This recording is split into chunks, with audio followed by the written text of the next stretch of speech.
Good afternoon and welcome back to Powered by Authenticity. I'm so happy to have you here today. And I am really excited about my guest that we have. So on today's show, we have Bryon Malang. And Bryon, welcome. Hey, thank you, Emily. Thank you so much for inviting me. Yeah. So Bryon, you're our first male guest here at Powered by Authenticity. Oh, that's awesome. This is super exciting and first time I've done this. So, Emily, that makes it more special. Yeah, absolutely. Well, Bryon, I would love for you to introduce yourself to our audience. Awesome. Awesome. Hey, hello, everyone. Yes, like Emily said, my name is Bryon Malang. So I am a Colorado native. I've been in Colorado my whole life, and I've traveled for work and also through different activities across the United States. And I've always loved the state of Colorado. It's so unique with the Front Range, with the mountains. And so I've been here, went to college here as well, both my undergrad and my master's. And I'm located for those, if you pull up a map, I'm located just outside of Boulder in a city called Longmont. So about 40 minutes outside of Denver. And it's amazing to see how the state has changed. And yeah, really active out here in the outdoors and enjoying living out here. Awesome. Well, thanks for being here, Bryon. And I believe you have an upcoming wedding, yes? Yes, I do. I'm super excited about that too. The wedding here is in Colorado, in Golden, just south of me, and that's coming up here actually in about 2 months. So excited and really just taking it all in and happy to tie them out together and trust me, it's been a lot this year. Yeah, it's tough. Well, awesome. Yeah, Colorado is beautiful. So you're very lucky to live there. It's gorgeous. Although there's some parts of New York, though, I remember it was about a year or two ago when I went up to my first time to Schenectady Mhm. and to Albany. There are some beautiful spots I never knew of in upstate New York. Emily, I'd have to see over in your side. I've never been to Buffalo and out towards, where you are. So there's some pretty parts in New York. All right. Well, knowing that you're a Jets fan, we'll get you here for a Bills Jets game, and you can watch the Bills win in person. Now that we have Aaron Rodgers at quarterback, maybe we have a chance of doing better than all the other years. The other years, it's like, well, kind of chalk it up as a loss and move on. We'll see. We'll see what happens. Well, as we like to do here, we like to talk and just get to know each other with a little bit of a just kind of fun question. So, for a quick question for you, Bryon, what's your favorite snack food? This one is so easy. I love chips and salsa, and I can't tell you why. It's not like it's like a memory. It's not like, I mean, there's some really cool restaurants I've been to, but for me, my favorite snack is chips and salsa, in mild salsa, like the pico de gallo. So love chips and salsa. Awesome. Hey, Ken, producer Ken, welcome. Hello. Hello, hello. What about you? What's your favorite snack food these days? I was reading over your prep notes there, and Yeah. I'm like, big cheese and cracker guy. But as soon as he said chips and salsa, all I could start thinking about was some of that Willie's hot salsa that I buy at Tops. Yeah. Ooh. Delicious. I'm going to stick with popcorn. I mean, honestly, chips, salsa, popcorn, cheese and crackers. I think we have a good movie night here. Now for your popcorn, do you like to add butter on it, salt? What would you do to your popcorn? I actually pop it in avocado oil and just put a little pink Himalayan sea salt on it. Oh, that's awesome. That just sounds really delicious. Yeah, it's so good. The dogs eat more of it than I do these days. But that's all right. As soon as you have dogs, no bowl of popcorn is safe. I know. Well, Bryon, we've known each other since 2012. And I think we have a fun story, but so we met working for an organization called TriZetto. And for those listeners who are unaware, TriZetto is a software organization that its claim to fame, so to speak, is Facets. And Facets is a software program that helps to with claims processing for all of the major health insurers across the United States, Canada, I guess globally, right, Bryon? Yeah, yeah. Yeah. So I met you and I brought you on as my project coordinator. What do you remember about those first TriZetto days? Oh my goodness. It's amazing that far back. I mean, I'm very grateful, Emily, that we met because at that time I was just starting out in my career. And it's funny because at that time, I had just finished undergraduate at Colorado State University. I had packed the U-Haul with a friend and we drove all the way down from the top of the state all the way down to the southern part of the tech center. And this was literally my first job in the workforce. And it was a rotational program. So at TriZetto, we got to see different sides of the business. So I was in QA, also doing from the claims adjudication, also consulting, knowing more about the actual product itself and how the configuration would work. And then I jumped into project coordinating slash project management. And the funny thing about the project coordinator piece is I loved it. I loved Emily being your project coordinator. You opened my eyes to a side of healthcare I had not seen, which was you're right in front of a customer, but we're not exactly driving the product functionality. It was more about the project side, keeping the team, on track. What are key risks and issues, and more of a schedule and a budget. And this was one of the first programs we were involved with. So the project was Topaz out in North Carolina, and I was super excited. That was actually my first ever business trip, leaving from Denver out to Raleigh, North Carolina, and meeting you on site. So that was really a fun experience. Yeah, it was. And so I want to talk for just a minute because that was a great experience. We bonded, we stayed in touch, and I had the opportunity to hire you again. Yes. And that Yeah, was, Bryon, 2019? that was at 2020. I 2020? know about 2020. Yeah, it was in 2020. Yep. Yep. Yeah. So I think that's important because I want to highlight the importance of networking, right? Like the importance of you and I staying in touch and just, reaching out. So I remember that call because you were with a financial services company at the time. And I remember, so excited. It was the perfect opportunity, perfect timing for the project that I had a need for. So, having gone through that great experience, right, from a networking perspective? Yes, I would completely agree. I think to all your listeners, that's a really key point that our networks are smaller than people realize. And I remember you gave me such a good opportunity when I was first jumping into the working world through that company. We had met randomly because that program was so huge at TriZetto. It spanned consultants and PMs across different states. And here we go, years later, who would have thought right as the pandemic starts that we'd be coming back together right as the pandemic had just started. But I think the key part was there was the way I proved myself to you as a growing PM just starting out.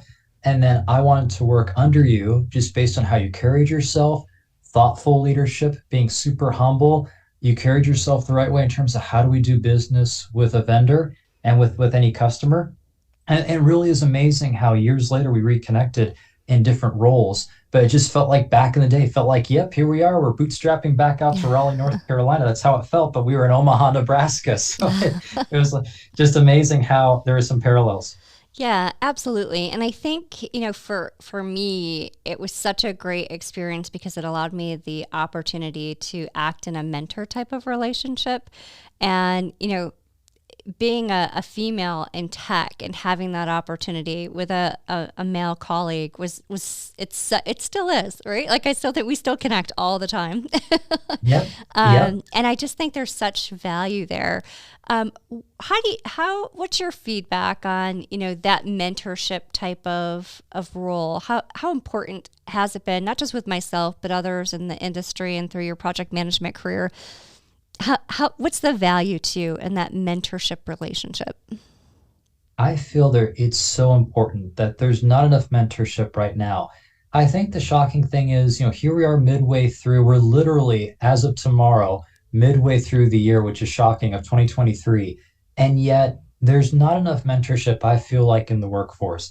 I feel like too many people are kind of in the deep end of the pool where they don't even have floaties. It's like, well, we drop you there. Let's see if you can swim. And if you sink, well, that wasn't our problem. That's kind of, I feel like, what the workforce has become. And what's funny is, Emily, some of the model you taught me, I've tried to bring downstream, because there are associate mid-level PMs that I'm mentoring as we speak right now. Mm-hmm.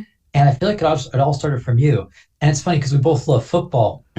So from the football side, it's like, well, Emily started your own coaching tree, so you've kind of passed that coach tree down to me. And then for me, I'm starting to kind of grow a little bit in terms of mentoring. It's really critical. And you hit it right on the head in terms of like, from a woman in technology, that over the years, I think men have gotten super comfortable on, hey, this is the way things go. We've seen a path, and in that path, we don't deviate. Well, unfortunately, the world is ever evolving and ever changing. I mean, you could argue that since the internet and everyone is connected on a global scale, we've had to be agile. We have to adapt our practices. Why not with the way we operate in the workforce? And I think we're at an interesting inflection point where, as more women are in leadership, there needs to be also more open-mindedness in terms of there are new ways to conduct business. And I think you have to also have the right peer group and also the right mentees that also are open-minded and willing to learn. And I think, Emily, we just got lucky just based on our personalities and how we view business. We got lucky that it was such a really good pairing. There needs to be more mentoring in the working world and coaching. And one thing I want to say is, for me, part of my values is I love to mentor because in Denver, I was with Big Brothers Big Sisters of Denver since 2012. And for those that don't know Big Brothers Big Sisters, that's about mentoring those, in terms of families. And there's some really hard situations that have happened that are missing role models, families that are missing those key areas.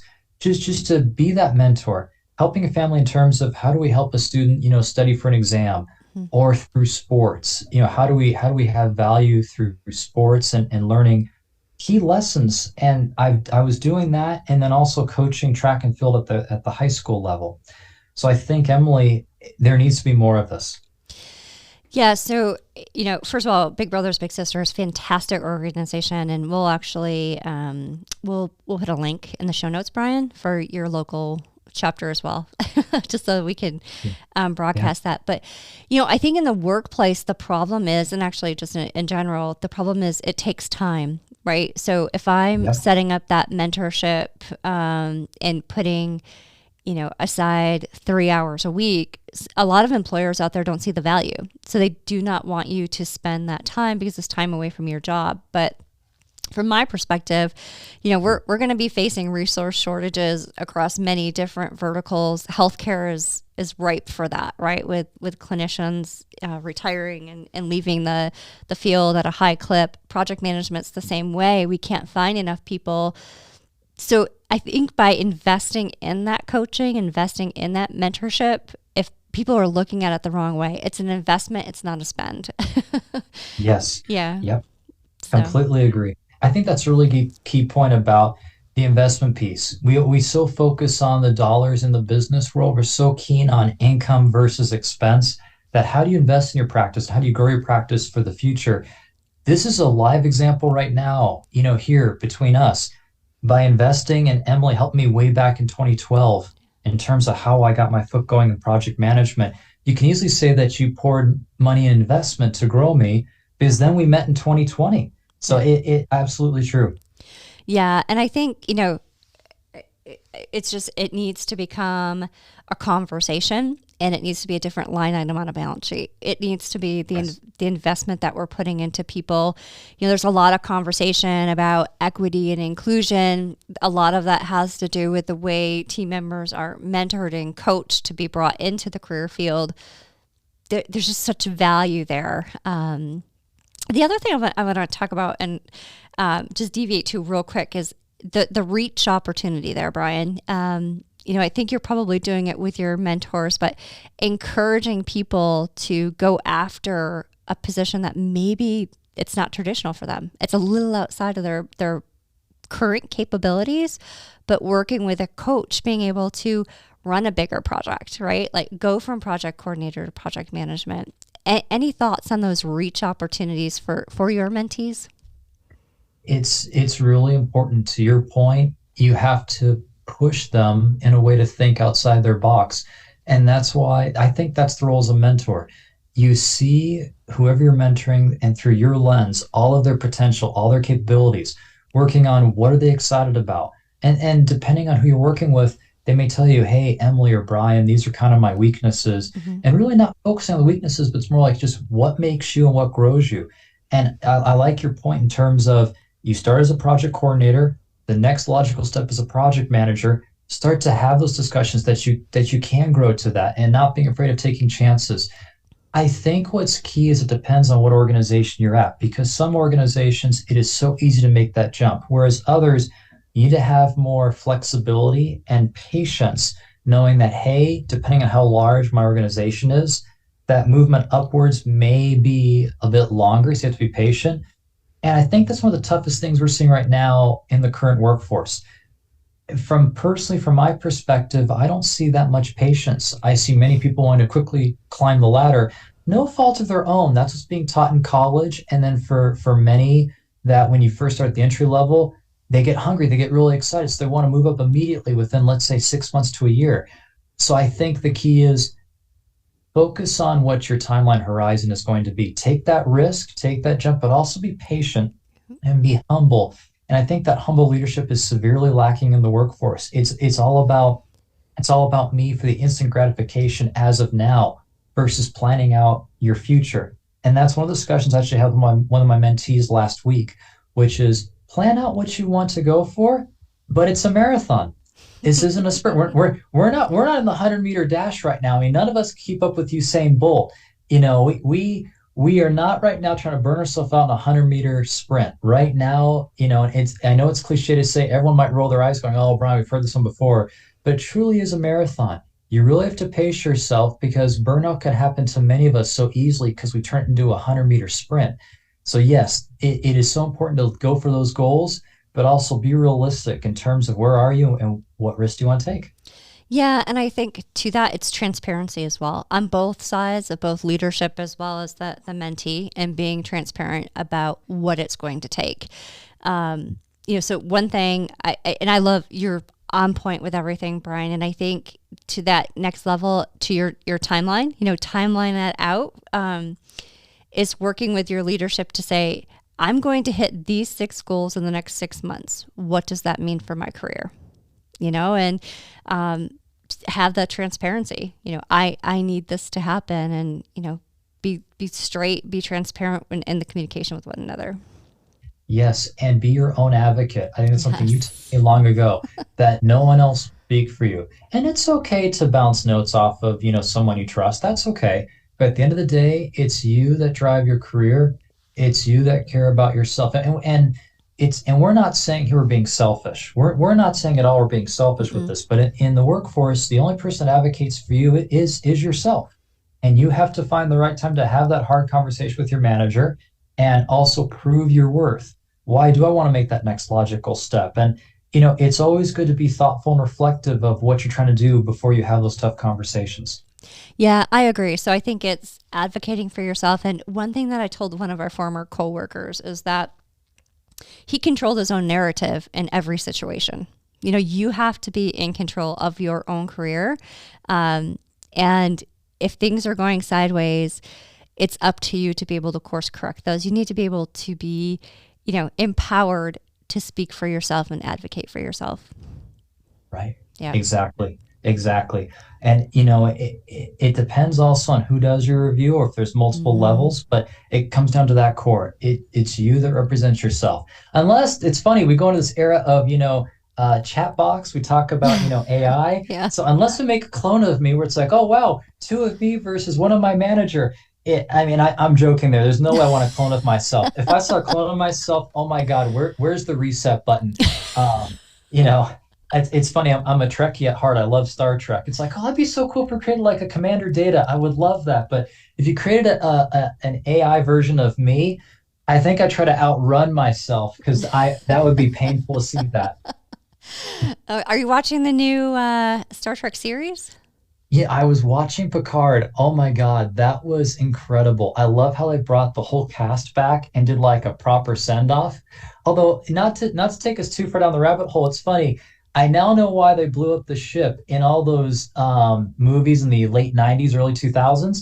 It's because the way they ratioed our TVs. Like, remember those big, ginormous, TVs of the late 90s?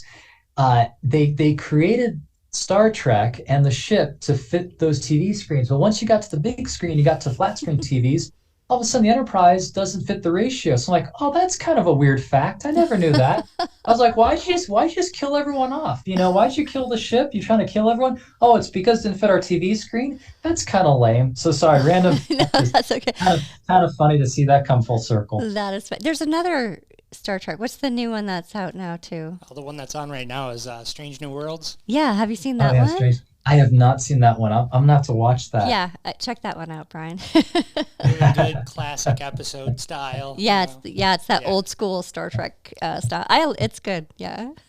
There's also humor. There's the lower decks. I'll have to watch that too because I like how they poke fun at the whole sci-fi Trekkie thing. So that's kind of fun. I'll have to watch that. Yeah, that one's really good too. Yeah, that's good.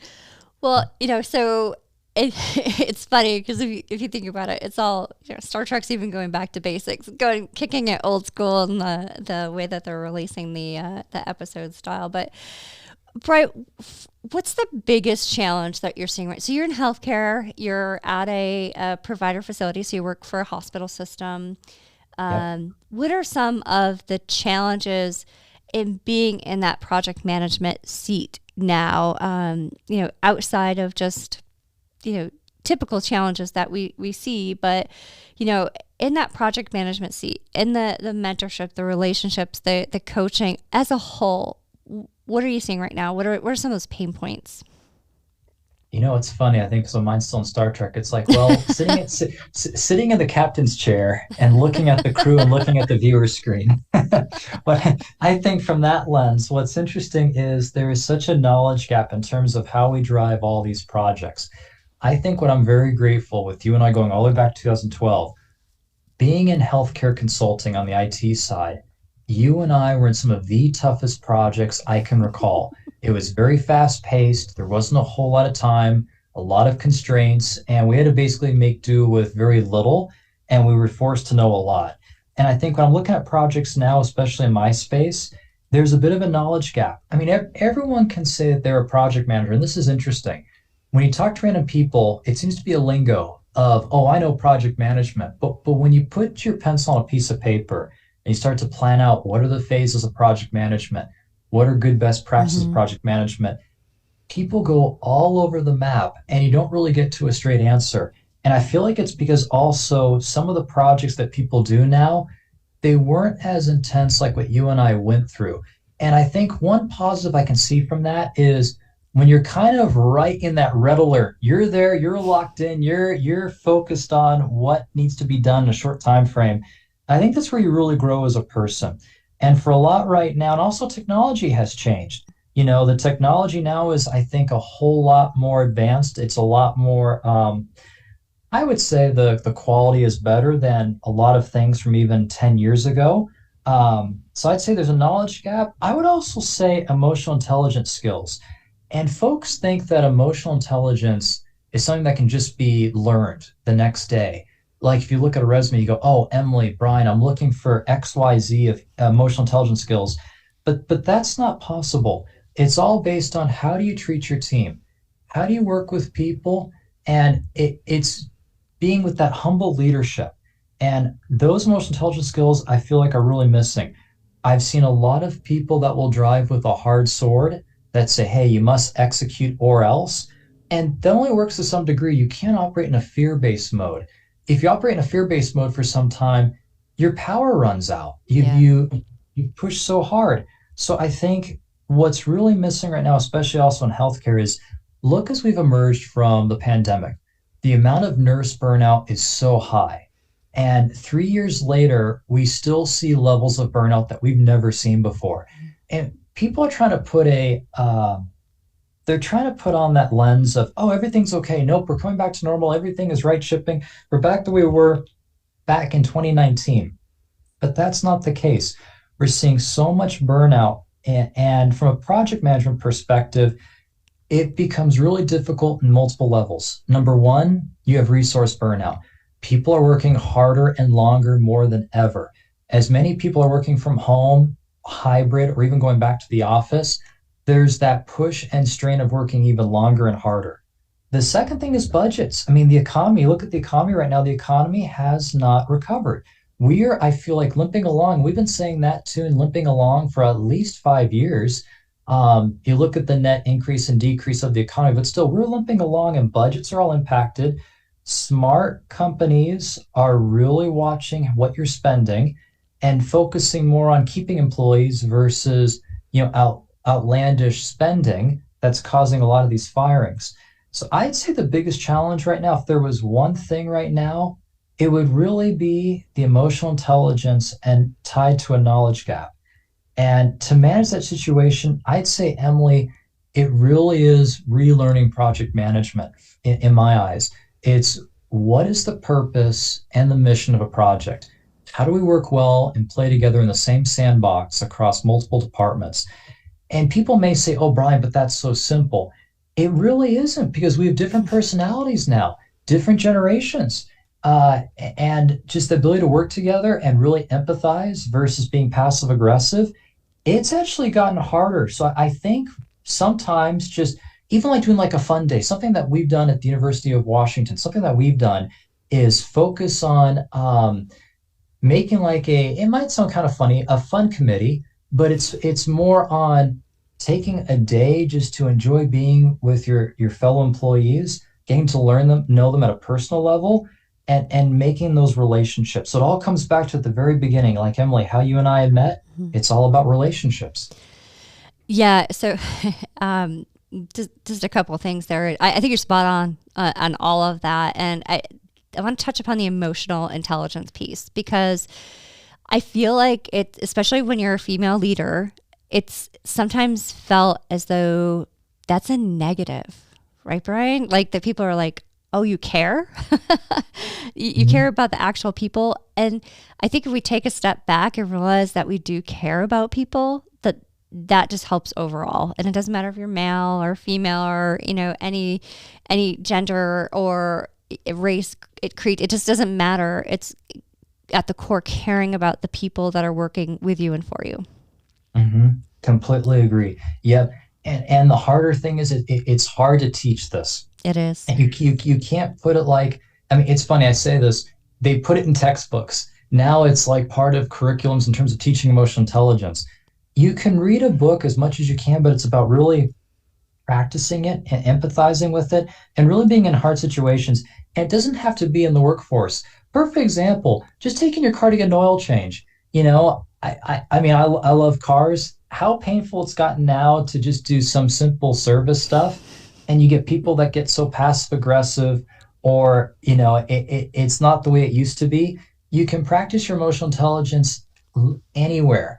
And I think the more people realize even like the way we operate, you can catch yourself going, oh, wow, did I just treat this person, in a negative way? Mm-hmm. Or even putting myself like for me, putting myself, Emily, in your shoes, putting my lens from your standpoint, knowing if you've had a stressful day and I'm asking for something, it's like, wow, I should really give Emily a break because I think Emily's had kind of a stressful day or a stressful week. That ability to emphasize and be in your shoes, we don't do that enough. Yeah, I agree. And I can promise you, Bryon, in 2020, there were a lot of those days.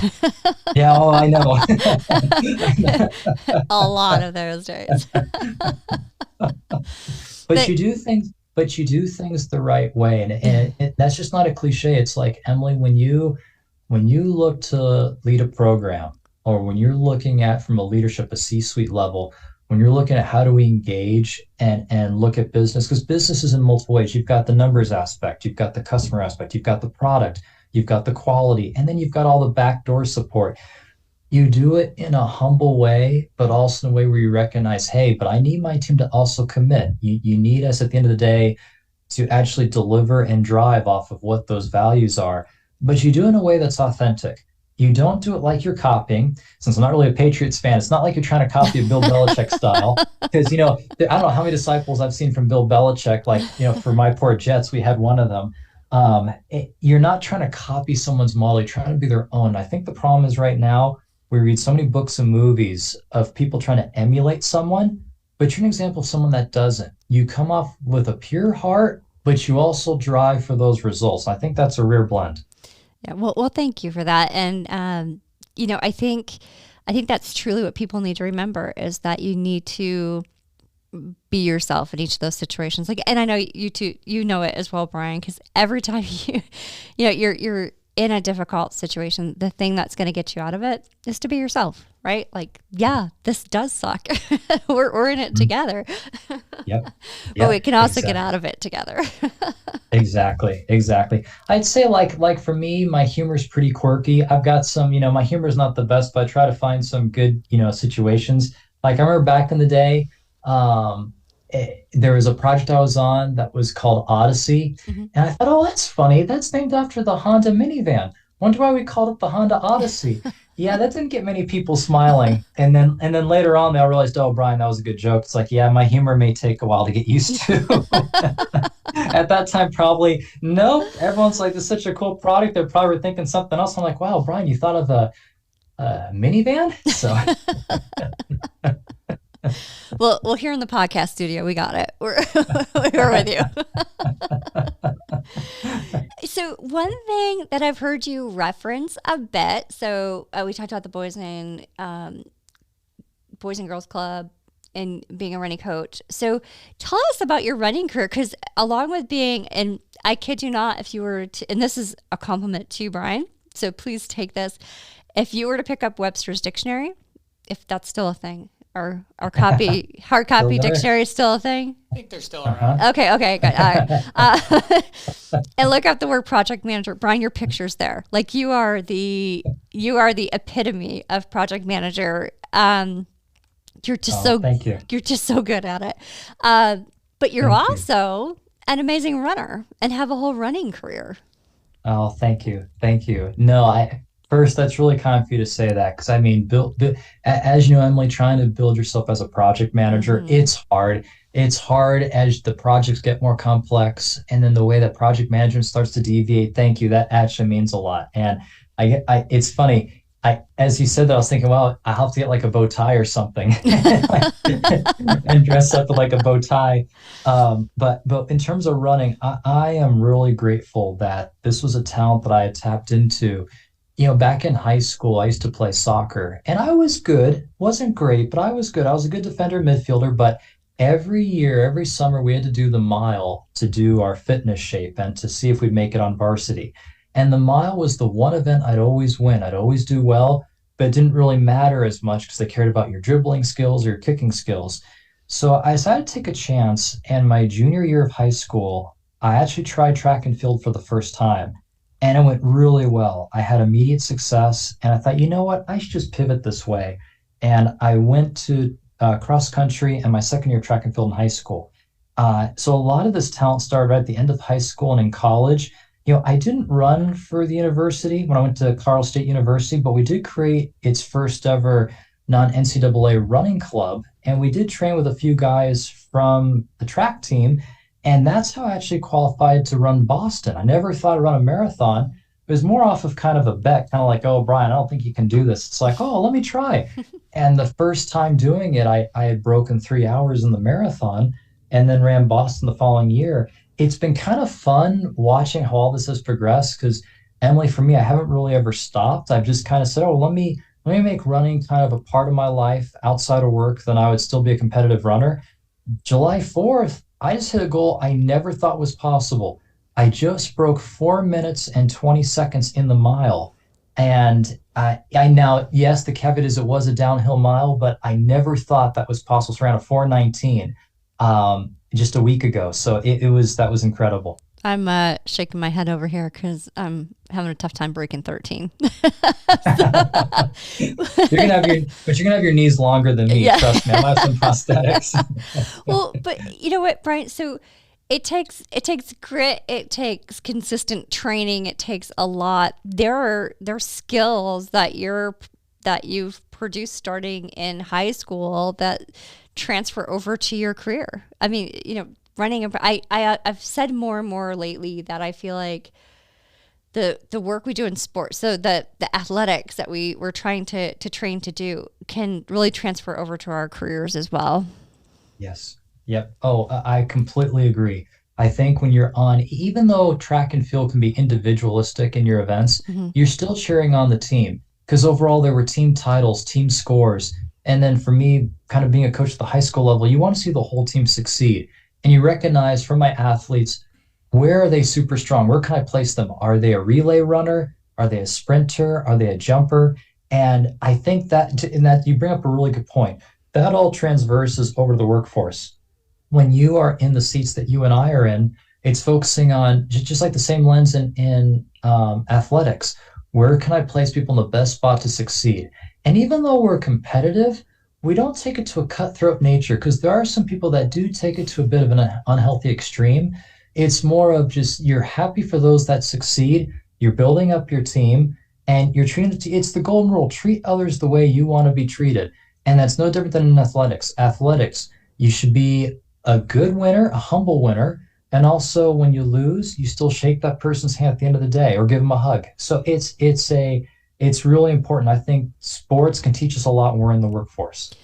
Yeah, one thing that I found, Bryon, is when I'm doing the races, definitely not breaking a 420. So kudos to you, but I'm out there doing it nonetheless. But there's a camaraderie, when you're. I remember last September, Ken and I were running the Sabres 5K, and there was a guy who we kept outpacing each other, right? Like I'd get ahead and then he'd get ahead, and we got to the finish line. I didn't know this person. I still don't know who it is, but we looked at each other and he's like, should we go? And we're like, let's go. And we crossed the finish line together. We high-fived at the end, but it kept you going. That was that camaraderie. And I feel like if we can take that feeling and put it into the boardroom and put it to all people who are there, regardless again of gender or what the topics are, if we just pull together like you do out on that waiting to get across that finish line, it's a much different world. Yes, I completely agree. And along those lines too, it's almost like we need to bring like a baton into a boardroom and say that, hey, on a relay, it takes 4 people dedicated to do their part to, go around the, one lap around the track. And for us in the boardroom, how do we all support one another? Even though it doesn't matter how big the boardroom is, how do all of us make sure this baton makes it around and gets to the finish line? But we've done it in the right way. And we've had that teamwork. And I think that teamwork piece is what we're missing more of. And so maybe in your next discussion, maybe when you're in the boardroom, bring a baton and say, hey, this is a visual of how do we work as a team. Yeah, I would hope it would help. Or I'll give you a javelin. There we go. That's the other extreme. There we go. So, no. I'm telling people here listening in, please don't do that. We're not advocating for bringing a javelin. No violence in the workplace. Yeah. We're not advocating that. We're joking. We're saying the teamwork side is the baton. The okay, I'm done. I'm leaving the boardroom, and that's your fail safe is the javelin. So, but aimed at the window, so that way you make your last emergency exit. There you go. Awesome. Well, Bryon, you got a great running career. I know your future wife is also a runner, and so I'm excited to get to talk to her at some point to talk about her running career along with yours. That's got to be a great just bonding thing for the two of you. So I think that's cool as well. That's how we first met back in 2016. We had met in a running class. And I don't want to give too many details away because I think for those listening, it's a really cool story. So I might kind of stop there. I know it's a cliffhanger, but what's really neat is her and I have bonded over running, and that commonality of that sport that we like. We also love listening to music because I also play saxophone and piano, and just some of those commonalities, even with like music, it's so soothing. It's a relaxant. So no, from running, that's what brought her and I together. That's just so cool. All right. So what's next? What you thinking as a next step, Bryon? We've been working on your project management career since 2012. You're excelling in that. You're excelling in running. What else is on the horizon for you? Boy, Emily, it's funny. There are 2 tracks, because right now I'm currently a senior project manager, kind of in a hybrid role. I'm doing senior project management and a few projects I'm on. I'm operating as a program manager, so I'm in a hybrid role with both of those. Mm-hmm. I would love to see in the near future moving more towards a director role and really driving and leading a PMO and helping use those really good project skills, templates, processes, but also morphing to giving back. I would love to try doing that in the near future. And also along those lines would be, more of a direct manager for those resources. What's exciting though on the other side is, and this started really in 2017, I got myself more involved in the academia world as I was watching how students are learning, just in general, it was really because I got my MBA at Regis in 2016. One of the things that fascinated me was talking to a few professors about how they put together their curriculum and how they reach out to students from different backgrounds. And what I really loved about Regis is, where they're located in Denver, is we get a whole mixture of students from different economic backgrounds, different social backgrounds. You get a full wide breadth of experiences. And I believe that education, there should be no boundary. Everyone at this point in time deserves a quality education. And it was because I met a few peers of mine in 2016 when we were all getting our medical MBAs, that hearing some of their stories, just with the work they did, that was inspiring to me. I was like, wow, I wonder if I could help the next generation of students in learning about project management. So I was very blessed and humbled that Regis wanted me to be a part of as an adjunct faculty starting in 2017. So my specifics in teaching have been in project management, general marketing and marketing analysis, and then also business management. And my goal would be to grow that even further and being a more long-term tenured professor and teaching the fundamentals of project management, marketing, finance, and management, all really important skills. And even on the IT side, some basic foundations of IT systems. Because IT is growing right now, no matter what space you're in. Because Emily, you and I first met in healthcare. Healthcare, of course, is booming just based on the aging population. We look at the cost factor, insurance, how hospitals tie into that as well. In general, payer and provider. So from the academia space, I feel academia needs to catch up in terms of what are the problems facing us today in 2023, not all the way back in 2003. And I feel like there's a lot of catch up to do, but also we're giving our students a disservice. We're not teaching the skills you and I are talking about here, live. We're not talking about that back in the classroom. And I feel like that since I love to mentor and I love to give back, that's kind of my second calling, is I'd like to grow more of my career also as a professor. I think you'd be amazing at it, Bryon. And so the other thing that just popped into my head, and we can take this offline, but there's some local organizations. One's called Say Yes Buffalo, and what they're doing is they're actually taking people like yourselves who have an interest in academia but have a specialty of professional knowledge and putting it into the public school system. So I'm wondering if there's even something for you like that in Colorado. That could be interesting. That really could be an interesting topic, because right now, like perfect example, I know our topic is focused on project management, IT, but just deviating just a tiny bit for a second, the fact that when we talk about how do you grow, in terms of your savings, and your money, that's something that even high school students aren't even learning right now. Mm-hmm. And that's an outdated topic. We focus, we talk a lot about bank structure, but you really don't talk about that until midway through college. And that shouldn't be. That's something way back in high school that kids should be learning. And even some of the project management principles you and I have talked about, even though we're talking about that in college, many kids should be learning this in high school, because no matter what we do in life, you've always got a project. I mean, back in 2007, I started my own lawn mowing business here where I live. And I was very fortunate. My dad lent me his old pickup truck.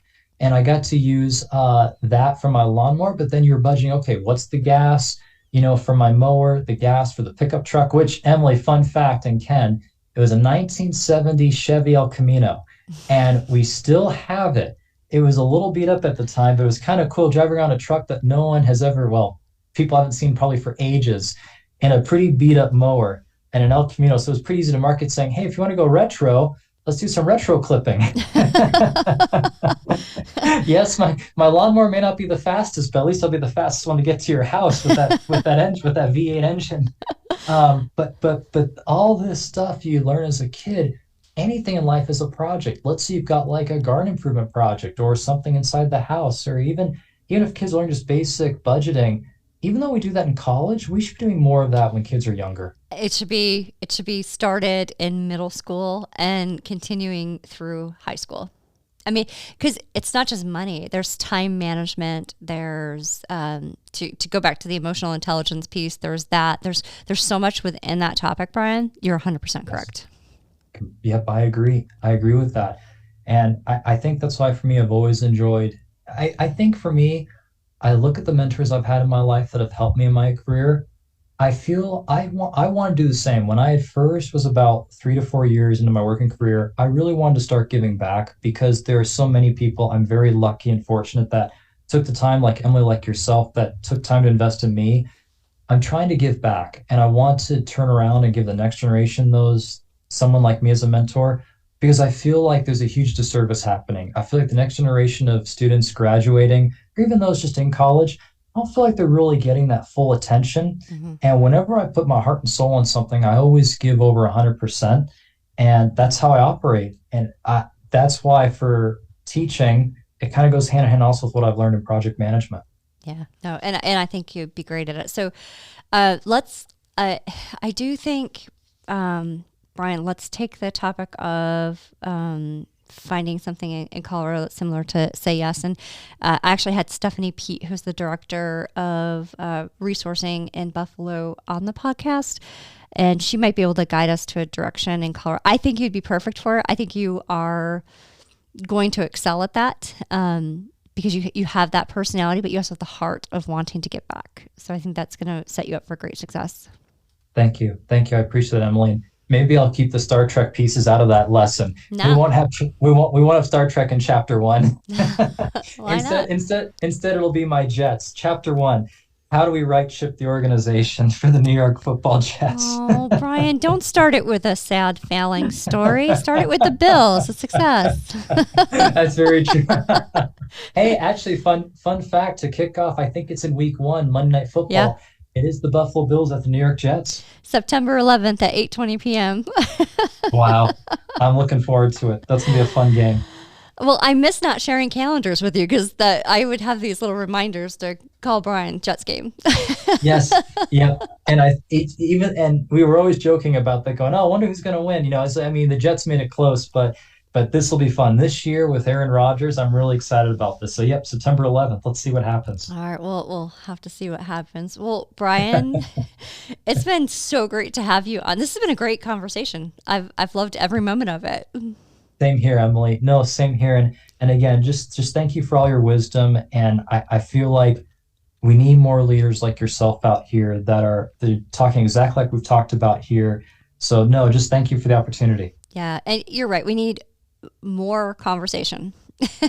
Yes, we for sure. need to talk about it. I was chatting with someone earlier today, and they were talking about the fact that I had a heart attack. And she had a heart attack at 47 because of the stress that she was under, but nobody talks about the fact that it's okay to take a day off. And I really think we need to keep these conversations open, to your point, the fun days, and just continue to make sure people are having transparent, open communication with one another. I agree. It's more important now. It's all in life we all have individual milestones in terms of when we go through our own individual journey. I feel like that's even more critical than ever. So I agree, Emily. Yeah. Oh, all right. Awesome. Well, I'll tell you, we're going to end this on a note that's not in the show prep at all, Bryon. All right, Ken, are you ready for this? Okay. All right. So September 11th, Bills versus Jets, Monday Night Football. It's the first full season game for both. Final score expectations. Bryon, what do you think the final score is going to be? Oh, this is hard. I got to think about this. Let's see. Just doing some quick math in my head and kind of a hope and a prayer. Like I'm taking a long shot basketball 3-pointer, like the Denver Nuggets. I'm thinking it'll be the New York Jets over the Buffalo Bills 24-21.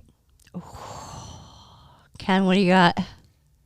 Well, remembering how Aaron Rodgers played the last time he played the Bills, I'm going 35-20 Buffalo. Ooh, interesting. All right, I'm going to go, because I think Aaron Rodgers is going to try to pull pull off a win, but he's not going to get it. So I'm going to say Buffalo 21, Jets 7. He's going to give it a try, but he's only going to get 7 on the board, Bryon. Sorry. This will be interesting. I guess now it'll come down to the Buffalo's defense versus the Jets offense. Hey, this could be interesting. It's going to be a good year. Well, Bryon, thank you again for being on the podcast. It was a great conversation. I loved how, this all came together. This conversation started back in 2012 and it's 2023, and it speaks to the importance and volume of continuing relationships and continuing to just keep people in your network. And, Bryon, I'm actually honored to call you my friend at this point, and I sincerely mean that. Thank you. Thank you, Emily. That means a lot too. Thank you. I appreciate it. Producer Ken, thanks for being here today. Of course. And go Bills. Go Bills.